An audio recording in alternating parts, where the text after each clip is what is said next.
Kyle Morris stood in front of the thick glass window and looked at the creature inside. His heart beat fast in his chest. The thing moving in the shadows was bigger than any animal he had ever seen on Earth.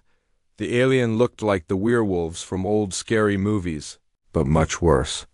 It stood 10 feet tall when it walked on 2 legs. Black fur covered every inch of its body. The fur was so dark it seemed to eat the light around it. 3 rows of sharp teeth filled its long mouth. Its claws were as long as kitchen knives and could cut through metal. 6 yellow eyes stared out from its face, watching everything. "You will die if you go in there," Helen Grant said through the radio in Kyle's ear. She ran the whole space station.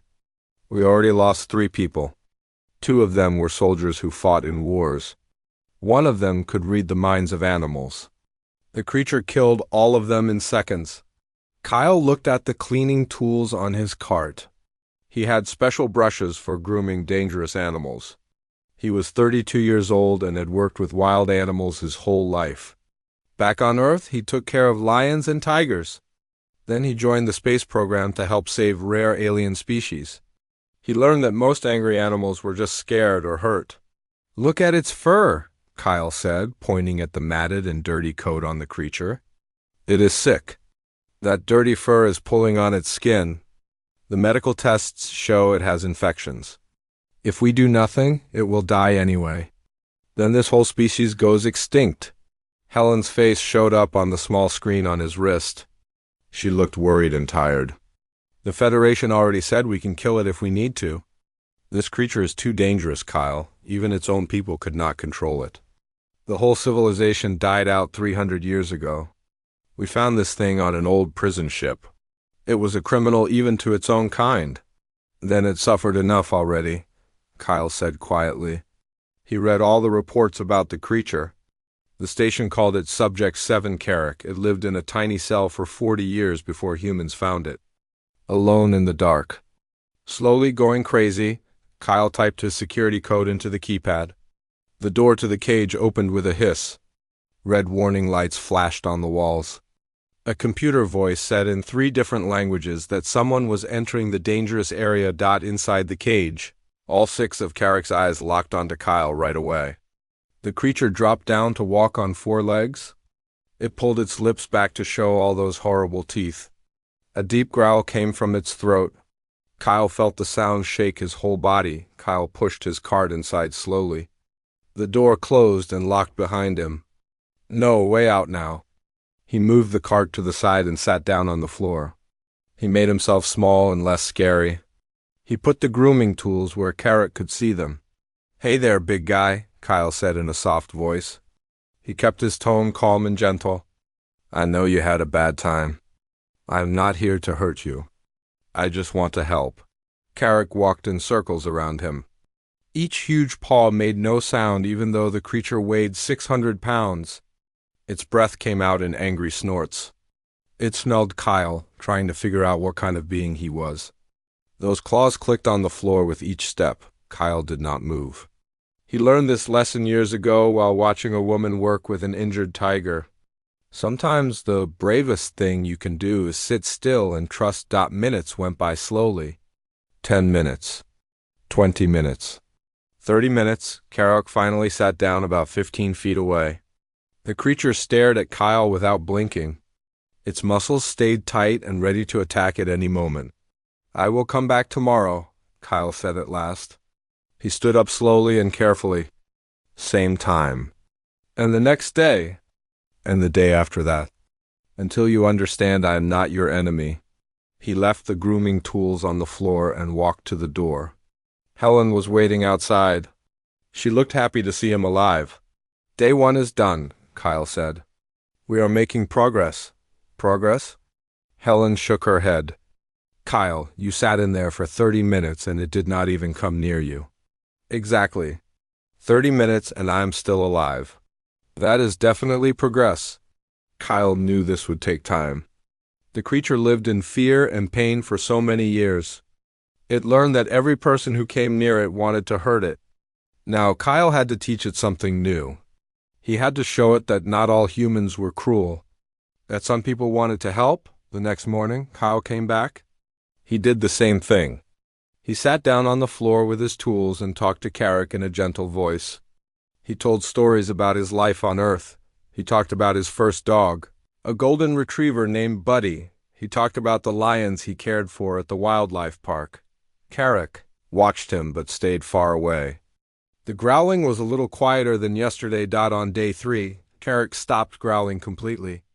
The creature just watched with those 6 strange eyes. On day 4, Carrick moved a little closer. Not much, just a few feet. But it was something. Kyle kept coming back. Every single day. Same time, same routine. He never tried to touch Carrick. He never moved quickly or made loud noises. He just sat there and talked, letting the creature get used to his presence. Other workers at the station thought he was crazy. They watched through the glass windows, shaking their heads. Some made bets on how long before Carrick would attack, but Kyle believed in what he was doing. He saw something in those yellow eyes that others missed. Behind all the fear and anger there was intelligence. There was a thinking being who once had a life before the prison cell. A being who could learn to trust again. On day 10, something changed. Kyle was talking about the first time he saw snow as a child. Carrick suddenly stood up and walked toward him. Kyle's mouth went dry. His hands started to shake. Every part of his brain screamed at him to run. But he stayed still. Carrick stopped right in front of him. So close that Kyle could feel heat coming off the creature's body. So close he could count every tooth in that massive mouth. The yellow eyes studied his face like they were reading a book. Then Carrick did something strange. The creature turned around and lay down with its back to Kyle. All that dirty, matted fur was now within reach of his hand. Kyle understood what this meant. Predators do not turn their backs on enemies. They only do this with family. With pack members they trust. His hand trembled as he reached for the brush. "Okay," he whispered. "Let us start small." He touched the brush very gently to Carrick's shoulder. The creature's body went stiff, but it did not move. It did not attack. Kyle made a few soft strokes through the outer layer of fur. "Kyle, stop right now," Helen said through the radio. Fear filled her voice. "The medical sensors show high stress levels. Get out of there." "That is my stress, not Carrick's," Kyle said quietly. "I am fine. Leave the channel open, but stay quiet." He worked for 15 minutes on one small spot on Carrick's shoulder. He removed loose fur and started to untangle the mats. The creature stayed completely still except for breathing. When Kyle finally stopped, Carrick stood up and walked away to the far corner. The creature turned around and looked back at Kyle. Was that curiosity in those alien eyes? Kyle smiled for the first time in days. "Tomorrow we do more." He left the cage feeling tired but happy. This was working. Slowly, carefully, he was reaching the broken soul inside that terrifying body. He was teaching Carrick that the world could be kind. Over the next month, Kyle introduced 4 more handlers to Carrick.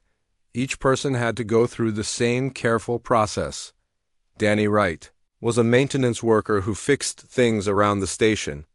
Before coming to space, he worked with exotic animals on Earth. He was patient and calm, which helped him win Carrick's trust. Carla Pope studied alien biology. She was a scientist who wanted to learn everything about how Carrick's body worked. She moved slowly and spoke softly, which the creature seemed to appreciate. Greg Hunter was a security officer. He used to work in animal control before joining the space station. He understood dangerous animals and knew how to stay calm around them. Melissa Ford was a nutritionist. She wanted to watch Carrick eat up close so she could plan better meals. She brought treats and special foods that Carrick seemed to enjoy. Each new person followed the same pattern. Kyle was always present. They introduced themselves slowly. They built trust through patience and respect. Carrick accepted them all. But it was clear the creature favored Kyle whenever multiple handlers were in the cage. Carrick always went to Kyle first. The expanded group of handlers had a wonderful effect on Carrick. The creature became more engaged and more animated. It seemed to love the interaction. The creature displayed behaviors the old research said were natural for its species: playfulness, curiosity, a strong sense of pack structure. With Kyle clearly at the top dot, but problems still existed. Carrick still reacted badly to sudden loud noises. This showed signs of trauma from the decades of imprisonment. Medical procedures required careful planning. Dr. Price had to work quickly and gently while Kyle stayed present and talked soothingly to keep Carrick calm. The real test came when Federation officials arrived for an inspection. Among them was Commander Patricia Stone. She was a hard woman who opposed the whole rehabilitation project from the very beginning. "This is a waste of resources," Stone said as she stood at the observation window.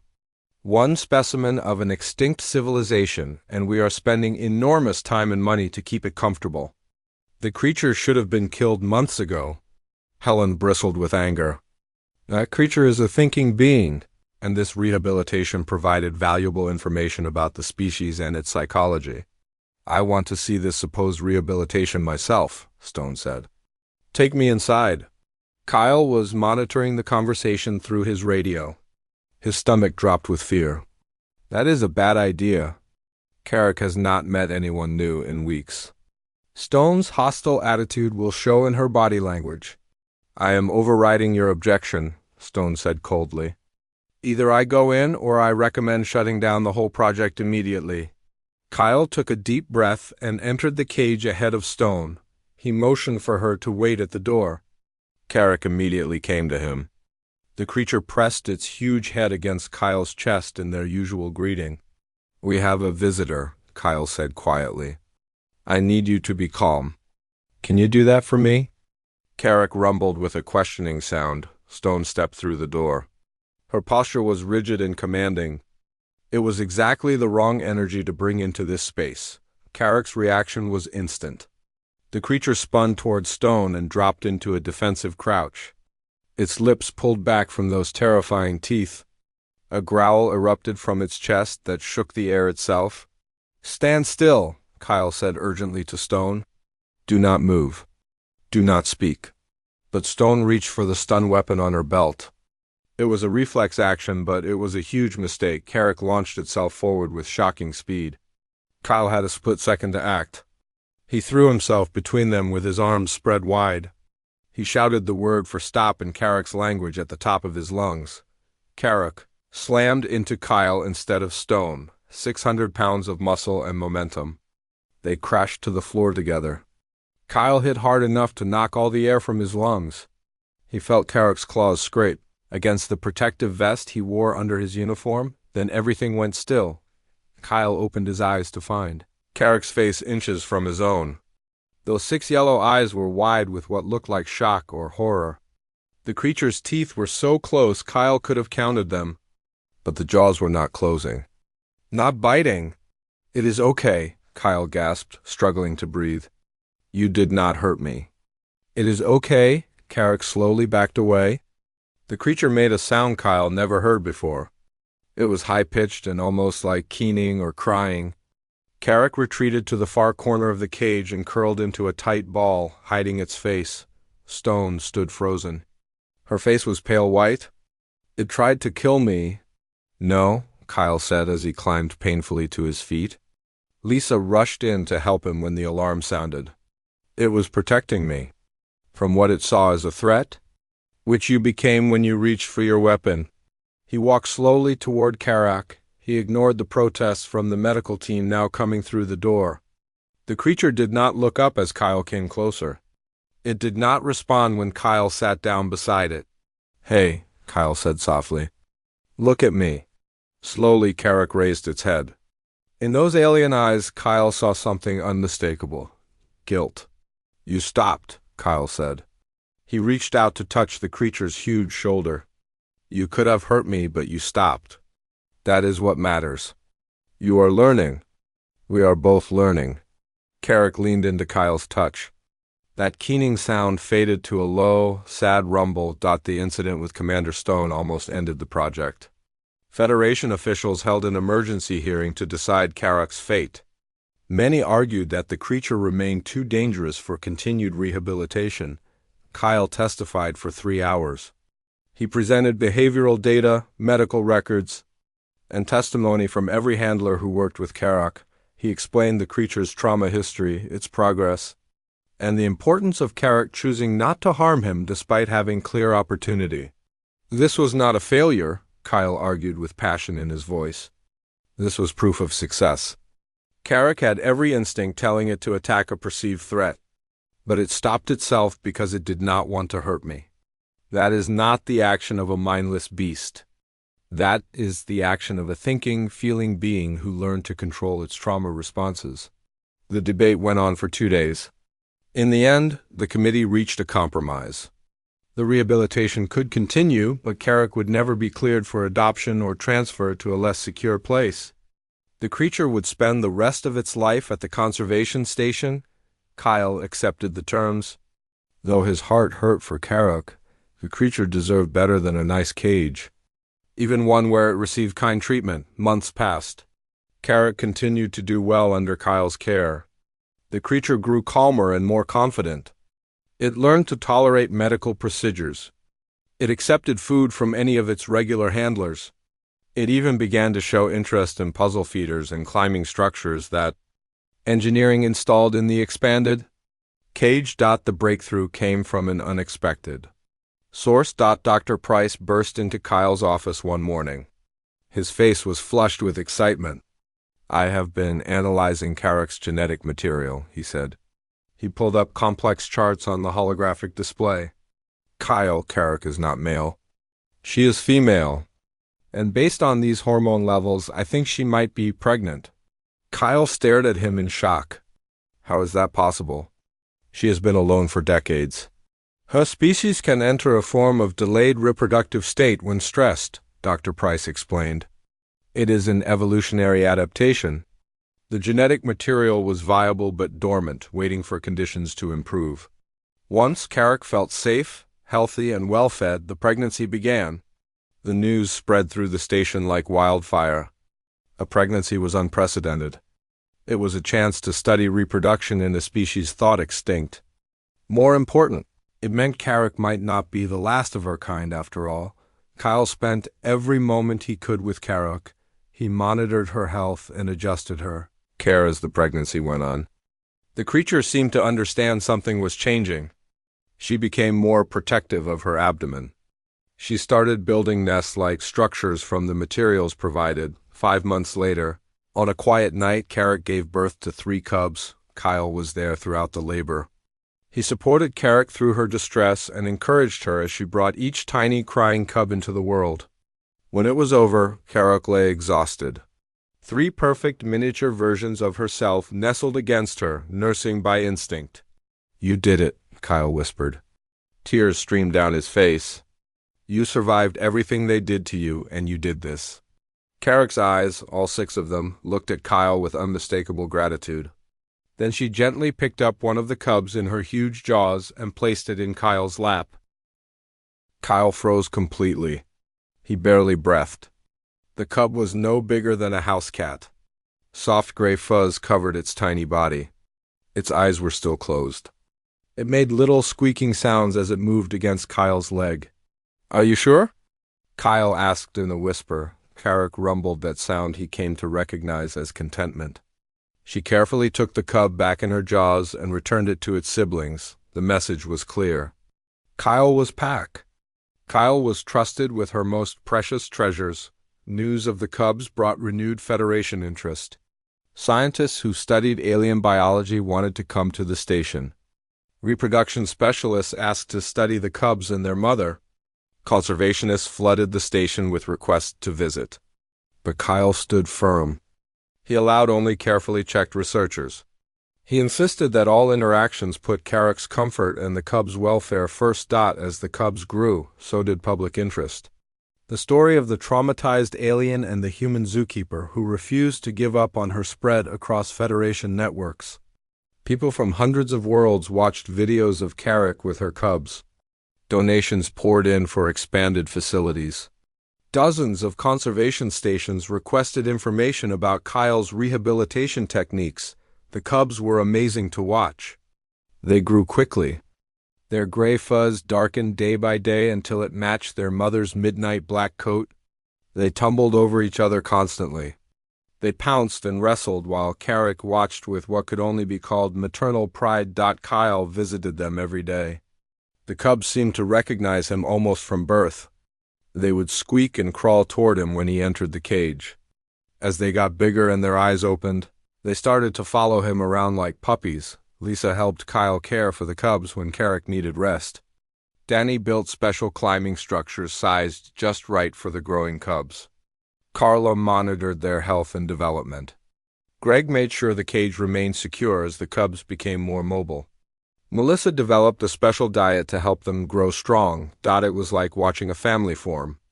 Carrick was the mother. Kyle was the father figure. The other handlers were aunts and uncles.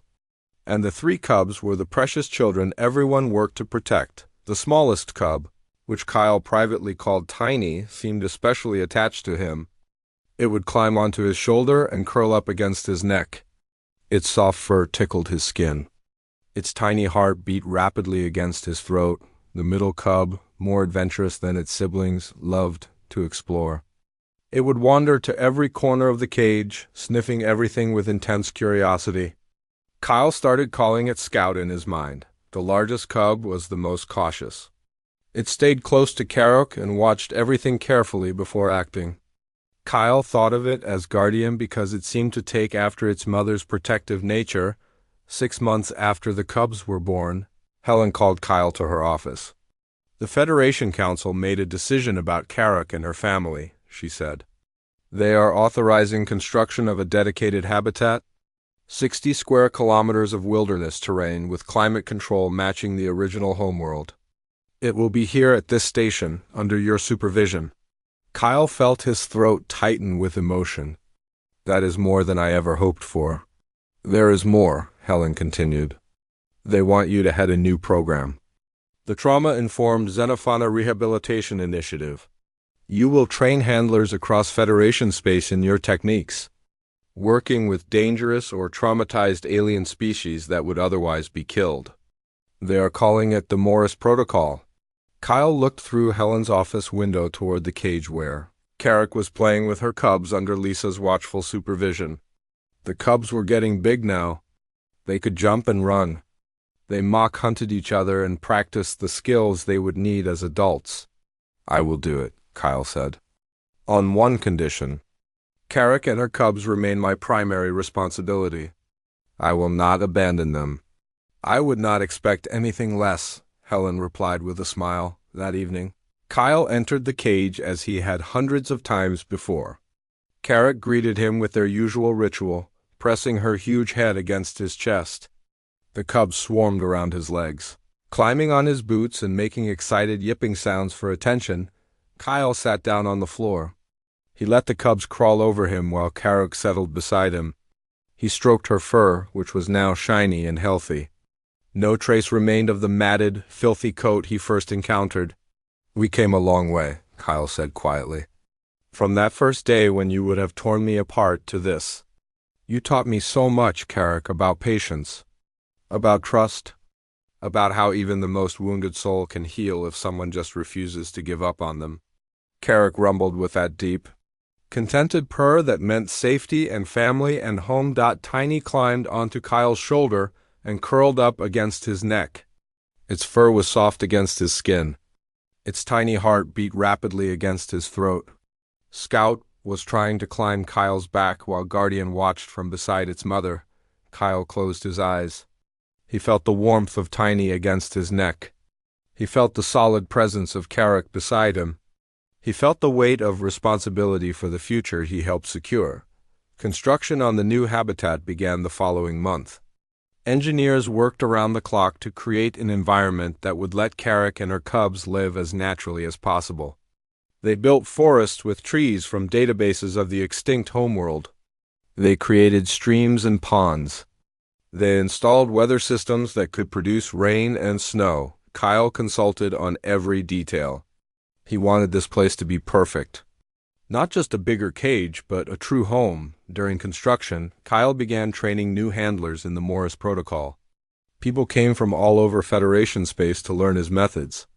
He taught them about patience and observation, about reading body language and understanding trauma, about the importance of consistency and trust. The key is not dominance, Kyle told a class of 20 students. The key is partnership. You are not trying to break the animal's will. You are trying to understand its needs and meet them. You are showing it that the world can be safe. He showed them videos of his early days with Carrick, the circles, the growling, the slow, painful progress. Then he showed them recent footage of Carrick playing with her cubs, completely relaxed and happy. This is what is possible, Kyle said. When you refuse to give up, when you see the being inside the monster. Students ask countless questions.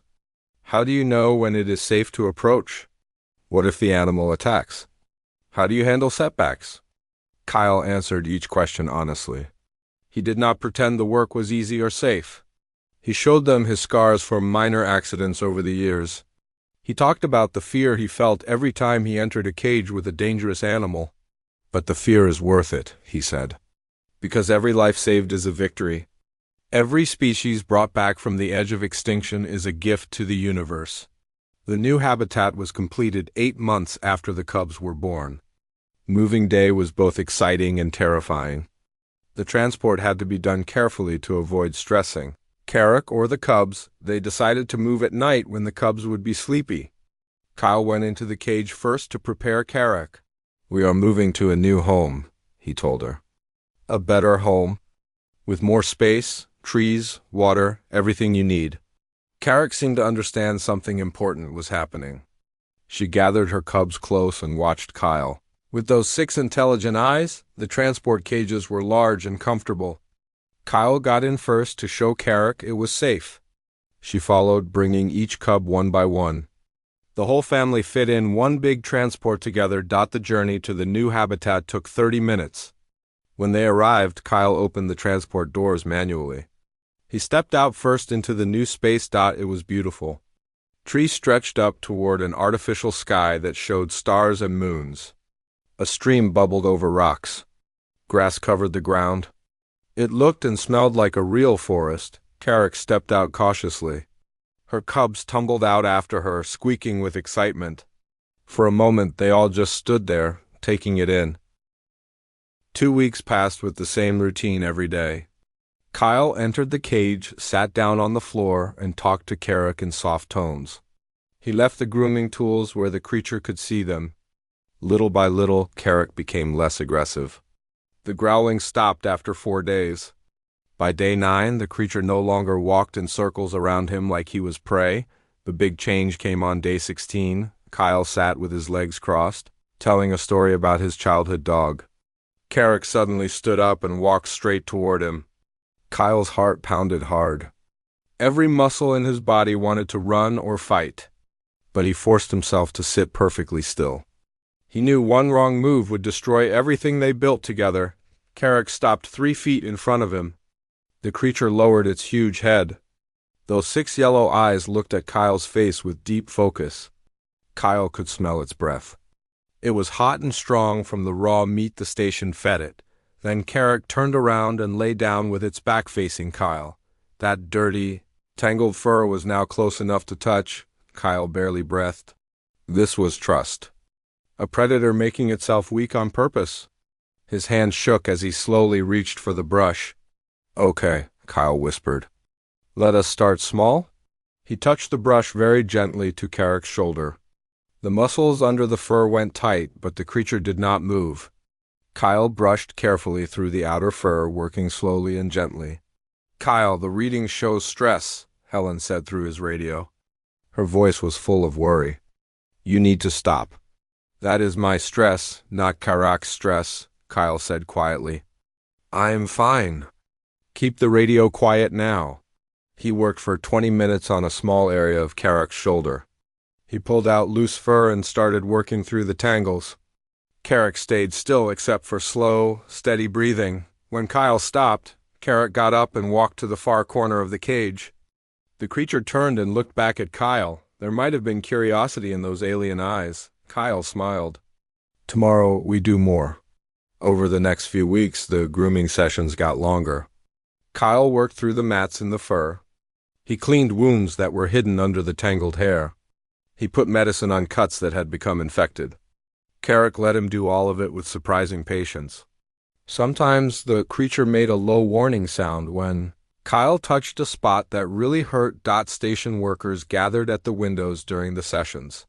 They watched in amazement as Kyle turned the violent creature into something that seemed almost tame. I worked with alien animals for 20 years, said Dr. Leonard Price. He was the station's main veterinarian. I never saw anything like this. Carrick's aggression has dropped by 70%. Carrick was never truly aggressive, Kyle explained. He took a break to drink water while Carrick rested in a corner. The creature was terrified and in pain. Think about it. 40 years in a dark cell, then captured and brought here by beings it did not understand. Medical staff poked it with needles and ran tests. Every single interaction taught it that contact meant suffering. So you are teaching it the opposite, Helen said thoughtfully. I am reminding it that touch can also mean comfort, care, safety. By the end of 2 months, Carrick looked completely different. The creature's fur was now shiny and clean. The infections healed up. It gained weight from a better diet that Kyle and Dr. Price created together. More important, Carrick started to seek out contact.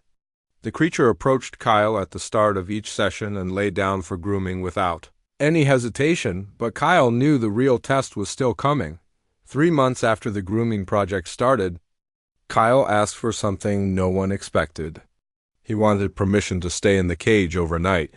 Absolutely not, Helen said firmly. Kyle, I respect what you did, but spending hours alone with a creature that dangerous breaks every safety rule we have. Carrick is not active at night, but these creatures are most active at twilight, Kyle explained. He pulled up research files on his tablet. I studied what little we know about their social structure. They are pack animals. The grooming made me a trusted companion. But to truly help Carrick, I need to understand its natural behaviors. Its natural behavior is killing things, Helen argued. That is the behavior of a traumatized prisoner, not a healthy creature of this species. They argued for 2 days. Federation officials and animal behavior experts got involved. Finally, they reached a compromise. Kyle could stay overnight, but armed guards would wait outside the cage.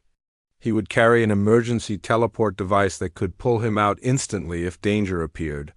Kyle entered the cage that evening with a sleeping bag, some food, and his usual grooming supplies. Carrick watched with clear interest as Kyle set up a small camp in the center of the space dot as the station's artificial daylight faded to twilight. Carrick's behavior changed. The creature became more alert. It moved around the cage with new energy. It smelled all of Kyle's belongings carefully, but did not disturb anything. Then, Carrick did something that made Kyle's heart skip a beat. The creature came over with something in its huge jaws. It was one of the toys the station provided, a large rubber ball made of super strong materials. Carrick dropped the ball at Kyle's feet and stepped back. The creature watched him expectantly. You want to play? Kyle asked. He could not believe it. He picked up the heavy ball and threw it across the cage. Carrick ran after it with surprising speed and grace. The creature caught it in midair and brought it back. This time, Carrick did not drop the ball. It held it and waited. Kyle understood. He grabbed the ball and pulled. Carrick pulled back. Suddenly, a man and an alien werewolf were playing tug-of-war together. Carrick was careful not to pull so hard that Kyle would lose his grip. They played for more than an hour. Carrick seemed to enjoy it very much. The creature made sounds Kyle never heard before. They were not growls or snarls. They sounded more like excited huffing. Almost like laughing. When they both got tired, Carrick walked over to where Kyle set up his sleeping bag. The creature circled once, then lay down right beside Kyle, close enough that Kyle could feel warmth coming from its body. Kyle reached out carefully and put his hand on Carrick's shoulder. The creature made a deep rumbling sound that went through the floor. But it was not a threat. It was similar to a cat purring, only much, much louder. You are not a monster, Kyle said softly. You are just lonely. He fell asleep with one hand resting on Carrick's fur. When he woke up the next morning, the creature was still there. All 6 eyes watched over him. Helen watched the security video footage with amazement. It was protecting you all night long. Every time the machines made noise or the air system turned on, Carrick moved between you and the sound. Kyle nodded. He suspected this would happen. These creatures are pack animals. I'm part of the pack now. That means Carrick protects me. So what happens now? Dr. Price asked. We cannot keep you in there forever.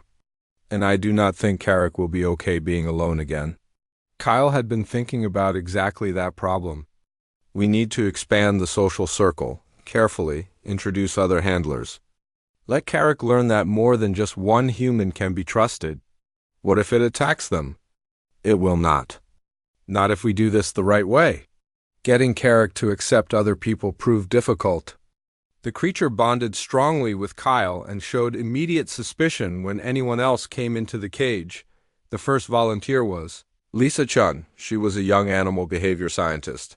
She had courage but felt nervous as she entered the cage with Kyle beside her. Carrick immediately moved between Kyle and Lisa. The creature positioned itself protectively in front of Kyle while staring hard at Lisa. Easy, Kyle said, placing a hand on Carrick's shoulder.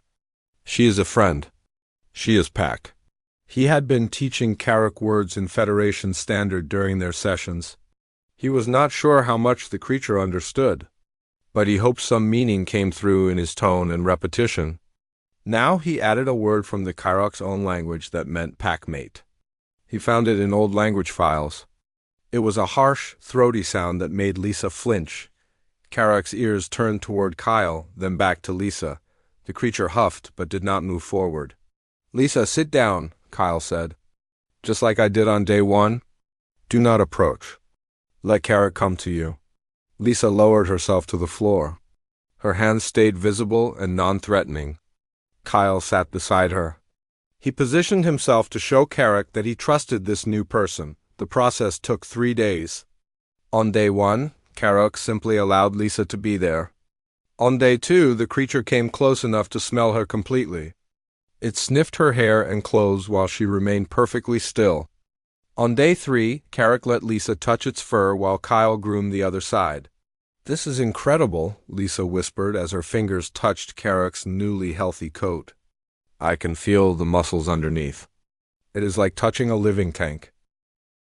Then Carrick threw her head back and made a sound Kyle never heard before. It was not a growl or a rumble. It was a howl, long and loud and filled with emotion. The sound echoed through the habitat and seemed to shake the very air. The cubs joined in with their tiny voices. They howled together as a family. It was the sound of freedom, of joy, of a species that refused to die. Dial felt tears run down his face. He had done it. He had saved not just 1 life, but 4. And through those 4 lives, he had given an entire species a chance at a future. Over the next few months, Carrick and her cubs explored every inch of their new home. They climbed trees and splashed in the streams. They dug dens and marked territories. They hunted the live prey that the habitat's ecosystem provided, learning skills that had been denied to Carrick for so long. Kyle visited them daily. Sometimes he brought students to observe from the hidden viewing areas built into the habitat's edges. Sometimes he went in alone to spend time with his adopted family. The cubs grew bigger and stronger. By their first birthday, they were nearly half their mother's size. Tiny was still the smallest, but had developed a fierce, independent streak. Scout had indeed become an explorer, always pushing boundaries and investigating new areas. Guardian stayed close to Carrick, but had begun showing leadership qualities among the siblings. The Morris Protocol program expanded rapidly. Kyle's methods proved successful with species after species. A violent reptilian creature from the Antares system became calm enough to receive medical treatment. A traumatized flying mammal from the Pleiades cluster learned to trust handlers and eventually reproduced. A pack of predatory hexapods from a war-torn world were rehabilitated and released into a protected preserve. Each success brought more recognition. Kyle received awards from scientific organizations and conservation groups. But the recognition he valued most came from the animals themselves. The way they approached him without fear, the way they accepted his touch, the way they thrived under his care. 1 year after moving to the new habitat, Carrick showed signs of another pregnancy. Kyle could hardly believe it. The delayed reproductive adaptation had produced another clutch of viable genetic material.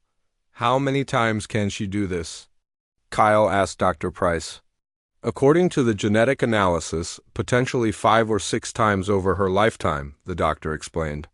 Her species evolved to rebuild populations quickly after disasters. It is an incredible survival mechanism. This time, Carrick gave birth to 4 cubs. Then a year later, 5 more. The habitat had to be expanded twice to accommodate the growing family. But more important, Carrick's first 3 cubs were reaching maturity. Soon they would be able to reproduce as well. A species was being reborn before Kyle's eyes. The Federation took notice. They allocated massive resources to the project. They built additional habitats. They started a genetic diversity program to ensure the new population would remain healthy. They established protected preserves on 3 different worlds, where Carrick's descendants could eventually live in true freedom. 5 years after, Kyle first entered that cage with nothing but brushes and hope. Over 40 members of Carrick's species lived across Federation space. The number was still small, but it was growing. Kyle was now 40 years old. His hair showed streaks of gray. His face had more lines from years of intense work. But his eyes still held the same determined kindness that made him enter that cage in the first place. He stood at the edge of the original habitat, watching Carrick play with her latest litter of cubs. The oldest cubs, now fully grown, helped teach the younger ones. It was a true multi-generational family. Helen joined him at the observation point. She was older too. They had been through so much together. Do you ever regret it? She asked. That first day when you ignored every warning and went in anyway? Kyle smiled. Not for a second. They said only a fool would try to groom the most vicious alien predator in Federation space. Maybe they were right. But because of that foolishness, a species that should have died in darkness now has a future. You changed everything, Kyle, not just for Carrick's species. For hundreds of species. The Morris Protocol is taught at every xenobiology school in the Federation now. It is not about me, Kyle said quietly. It is about giving every creature a chance. About looking past the monster to see the wounded soul inside. About refusing to give up even when everyone says it is hopeless. A movement caught his eye. Tiny, now fully grown and with cubs of her own, was bringing her offspring to the edge of the habitat. She looked up at the observation window. Could she see Kyle through the one-way glass? He liked to think so. They remember you, Helen said. Even the ones born here who never lived in a cage. Carrick taught them about you. About the human who refused to give up. Kyle placed his hand against the glass. I hope I taught them something too. That kindness exists in the universe. That not all beings will hurt them. That trust is possible. That evening, Kyle entered the habitat for what would be one of his last regular visits. The Morris Protocol program was expanding to distant sectors. He would be traveling for months at a time, training new handlers and saving new species, but he needed to say goodbye properly. Carrick came to him immediately when he called. She was older now, too.